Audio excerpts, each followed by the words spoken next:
Welcome or welcome back. This is Independent Voice. I am Mame. Today, I want to reflect on something that's been on my mind for a while. It's not a reflection. It's just an honest perspective. There is something about the immigration conversation in this country that does not sit right with me. And it's not just the policy debate. It isn't. It is the quiet exchange happening right underneath it. I call that the hidden transaction. We hear a lot about immigration laws, borders, rights, protections. But we don't talk about enough is how immigration is being used politically. And don't leave yet. I'm not talking about politically in the way you think. Stay just a little longer, you'll find out. And I don't mean it is being used politically in just one way. In many ways, immigration has become a political transaction. Political parties position themselves in a way that appeals to the immigrant communities, and yes, sometimes that's rooted in principle. But it's also about influence. Because immigrant communities represent a growing political power. At the same time, many immigrants, especially those navigating uncertainties, may align themselves politically based on immediate protection or a sense of obligation. So let me say this. Political parties are tapping into this underutilized community political power just as much. Immigrant communities have found their voices, therefore they are aligning themselves one way or another depending on what serves them the most. And over time, something very subtle begins to form, a kind of mutual dependency where one side is seeking influence and the other is seeking security. This raises a question. What are we building in the long term? What exactly does this mean in the long term?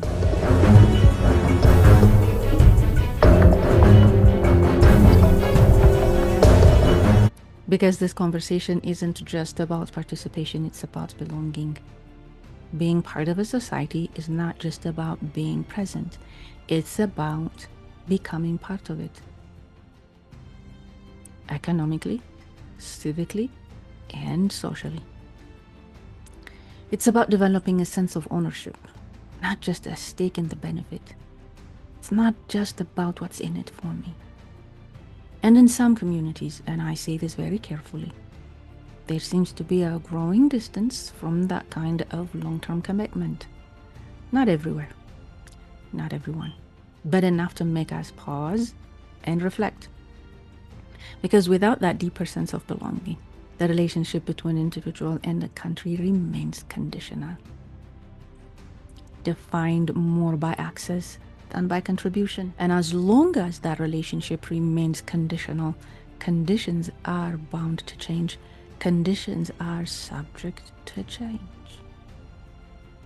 Let me talk about opportunity versus belonging.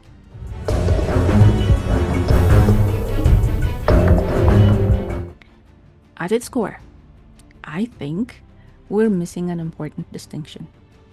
There's a difference between immigration as a pathway to opportunity and belonging as a conscious commitment. Seeking opportunity for economic stability, safety, advancement, that's all legitimate. There's nothing wrong with it. It's part of the immigrant story. But when a decision is made to truly belong, when someone moves towards allegiance in a meaningful sense, something shifts. See, there's nothing wrong with immigration for the purpose of investment, for the purpose of economic growth, all that. It is absolutely legitimate, and that's why immigration exists. Safety and all that, while keeping one's nationality intact. But when it gets to the point where one is pledging allegiance. That's a different conversation. That is a different transition. Then it becomes about being part and parcel of that society. The shift happens, and that's where we start talking about belonging. See, after that, it's no longer about navigating a system for benefit. It's not a business transaction. It is not an investment interest. It becomes a conscious decision to be part of the fabric of a society. Not just legally, but intentionally. And at some point, this becomes very personal. I know it did for me. It's the moment when the question changes from, what can I receive? How can I benefit? How can I grow from it? To, what am I part of? Where do I stand now? That's a shift. That is a mental shift. It's a physical shift. It's an ideology shift. It's a commitment shift. It is a shift in its true sense. And that shift is not always an easy transition, but it is an honest one. It might take some time, but it has to be an honest one. Because right now, both sides are missing something bigger. Very critical. Immigrants are reduced to problems to be managed or threats to be contained. On the other, they risk being reduced to protected groups whose political value outweighs deeper accountability and engagement. Neither of those approaches work. So, if immigration is going to remain a strength in this country, then the conversation has to go deeper.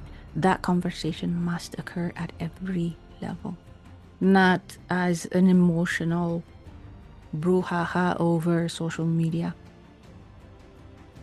We all need to talk about intention.